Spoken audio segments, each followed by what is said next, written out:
Good timezone and welcome to this Lies of P review. I have 100% the game and now I'm ready to give you my thoughts on Lies of P. I did 5 different playthroughs, one of which was tragically a dex run.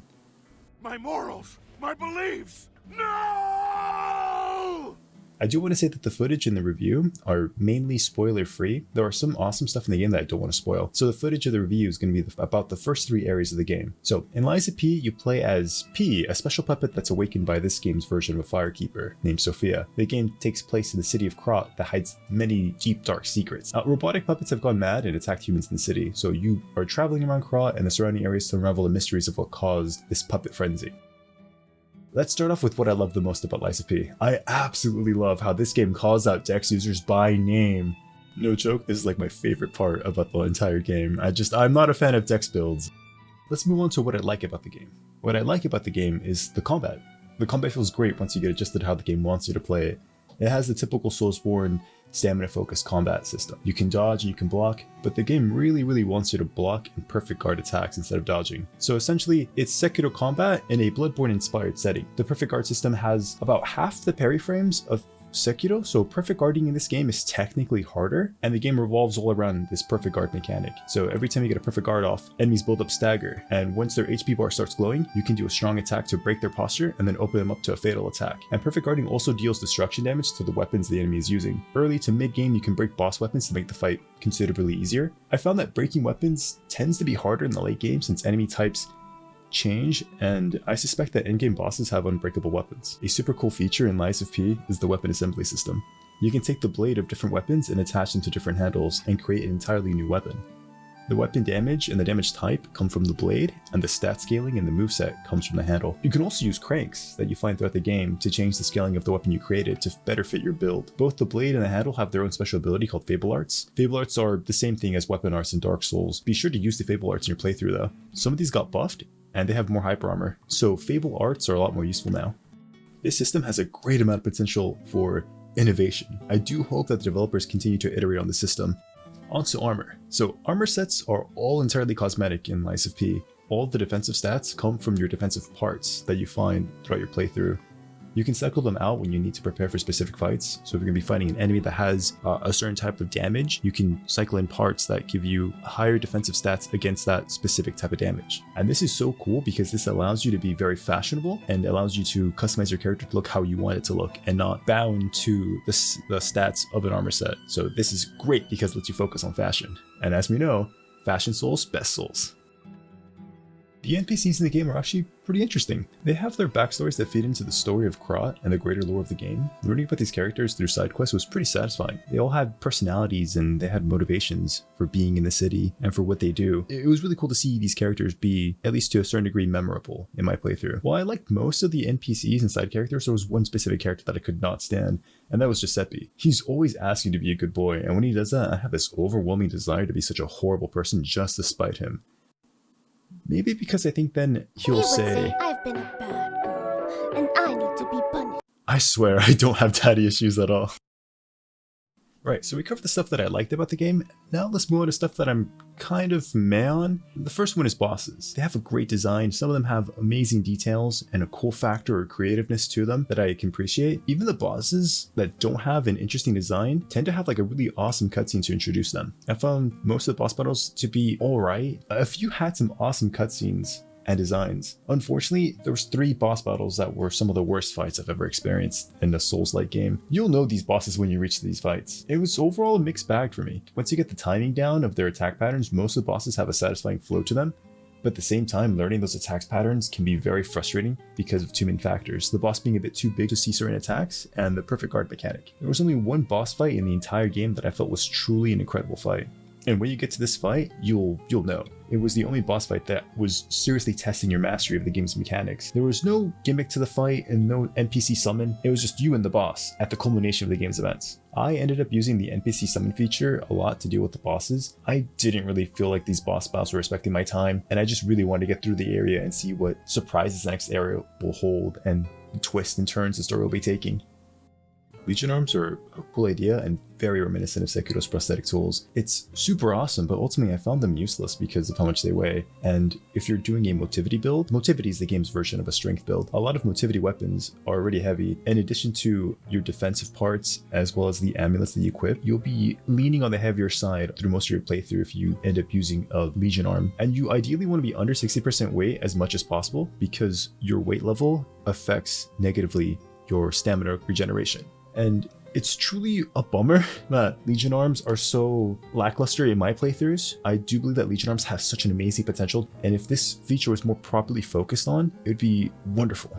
Most Legion arms felt weak, or they were too heavy to incorporate in most of my playthroughs. Even on my dex and balanced playthroughs, my quality build, most of the Legion arms were not very beneficial to my playthrough. They were cool, it was really awesome to use these Legion arms during exploration segments or fighting random mobs, but during boss battles, the majority of them were just not very helpful. It was just much better to my experience to focus on getting the perfect guards and blocking and staggering the boss.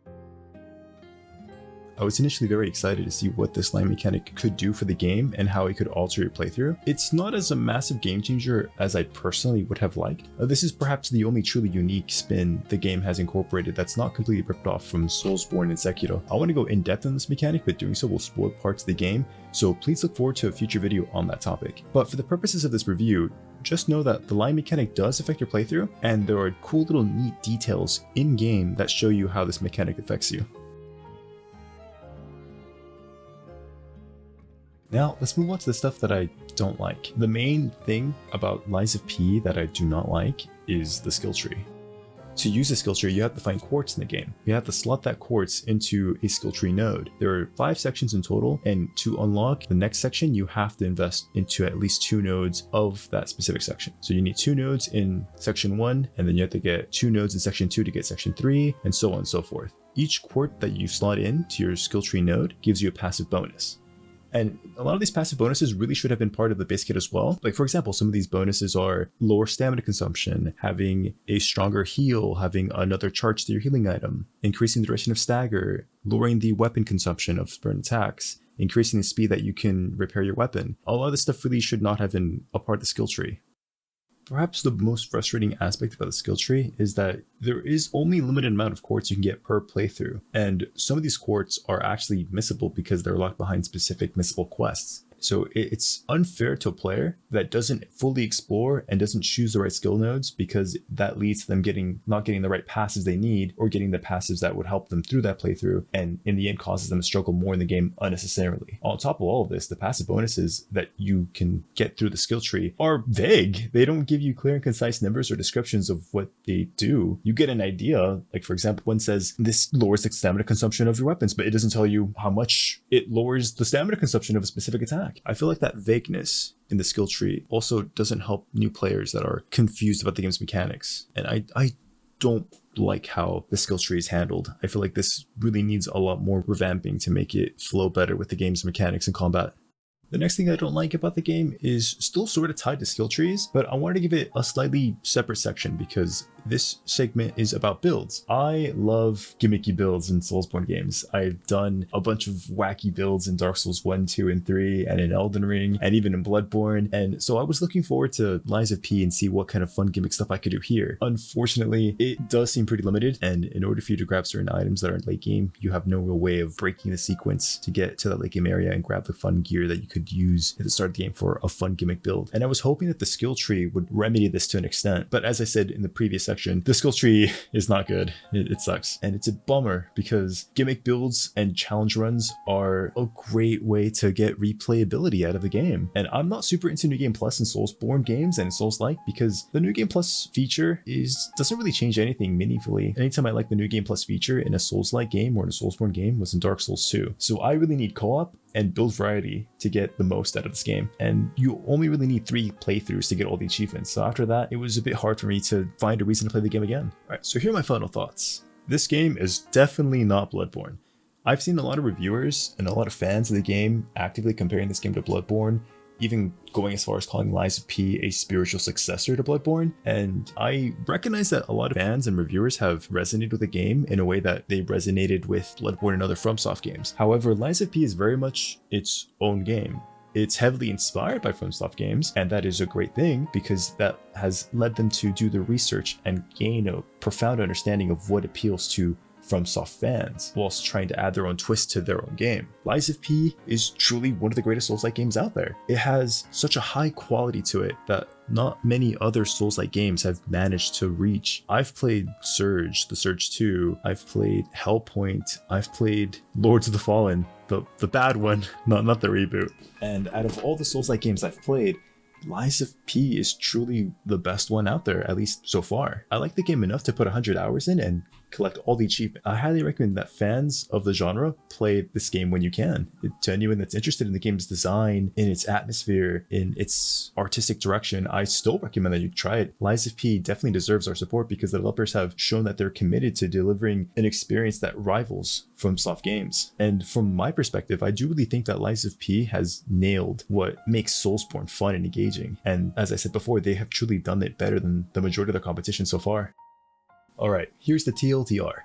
The game has incredible potential, and it is very fun, very challenging, with an amazing atmosphere, a solid story, interesting themes and characters. The lying mechanic actually affects your playthrough, and it's nice to see that the lying mechanic ties into the greater lore. The developers have shown that they are open to feedback, and I'm personally hoping that we get DLC and a sequel. If you like Soulsborne games, then I recommend that you play Lies of P, especially if you're on PC or Xbox, because Lies of P is on Xbox Game Pass, so definitely take advantage of that. If you have any questions about the game that I didn't cover in this review, let me know. I'll do my best to answer as timely as I can. Thank you so much for watching, and I hope you guys have a wonderful day. I'll see you guys in the next video.